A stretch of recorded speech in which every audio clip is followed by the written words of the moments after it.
What if RTK isn't working for me? Early Cutoff Kanji, written by Khatzumoto, posted in January of 2014. So, usually I give abstract advice because 1, it lasts longer, and 2, you need it more. But it's certainly not all you need. I can cook, spice, and feed you sentence packs. I can give you the raw frozen fish of how to learn a language, or I can give you the fishing technique of how to become the kind of person who can make learning decisions for themselves again, the way you used to be before you were schooled. There's a place for all three approaches, and today I'd like to talk about one: early cutoff kanji, early switching to MCDs. Newsflash, the RTK or Heisig method doesn't necessarily work for everyone out of the box. That doesn't mean it's bad, and it doesn't mean you're bad. Some clothes just don't fit some people. Truth be told, it didn't even work for me, in its raw form, and I promote it unreservedly, like gospel. I personally used a heavily modified and personalized variant of the Heisig method for my initial kanji acquisition, so there.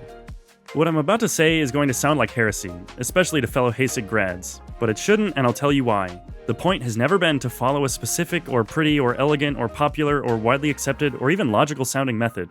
Heisig caught a lot of hell in the 1970s, not simply to give us his method, but to set us free from being forced into anyone's method or tradition, ever again. So here it is. If you're plodding through RTK, Remembering the Kanji, and hating it, then maybe it's not for you, and maybe you need to cut off early and go straight into MCDs, formerly the sentence phrase. Sure, you'll have fewer kanji under your belt, but so what? You can pick them up later along the way. If your personality is such that the feeling of having to go through 2,000 to 3,000 kanji first is sending you into paroxysms of emo-ness, then yeah, don't. Cut off early, maybe at, say, 1,000 kanji. Start MCDs, picking up the other kanji along the way, either deliberately or in context. Your first 1,000 kanji are a strong foundation. At 1,000, you can finally get in your bones what kanji are truly about and how they work and are structured. It's not like you don't know any kanji just because you don't know 2,000 yet. You just know less than some people do at a certain stage. It's sort of like being born prematurely. It's just, that was your time to come out.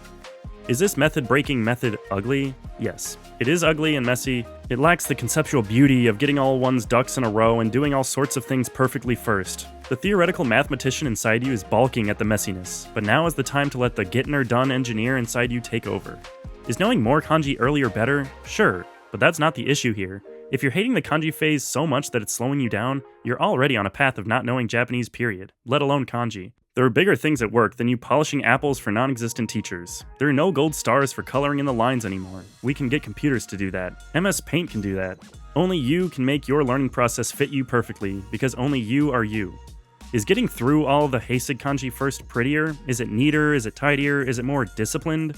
Sure it is, but human beings do not grow in straight lines. Human beings are crooked and lumpy and unique. There are many luxuries you can afford, but you cannot afford the luxury of mental decorative towelery. All your methods have to earn their keep, getting themselves wet and dirty and your hands dry. You can't afford to be stuck to methods just because they're neat and tidy and pretty, and that's how you're supposed to do it, and that's how Kenyans on the internet tell you how to do it. They have to work for you. Don't commit to a method is just a means. It's like a paper towel. Use it, and then you throw it away when you're done with it, and everybody's happy and nobody cares. It's like getting a massage. At some point, you stop getting the standard massages you're supposed to get, and you start getting the kind that fit your body perfectly. Over time, your masseur gets to know you better and all that. It's not like you didn't try to learn kanji the Heisig way. It's not like you dismissed it out of hand simply on hearing how it works without making an attempt. No, we're past that kind of juvenility. You tried, you're trying, you're one of the good people, and it isn't working for you, and that, as the sappy therapist types stereotypically say, is okay. It's okay.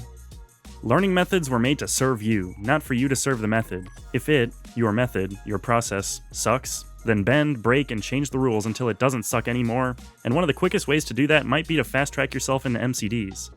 Breaking the rules is not the end of the world. Giving up is.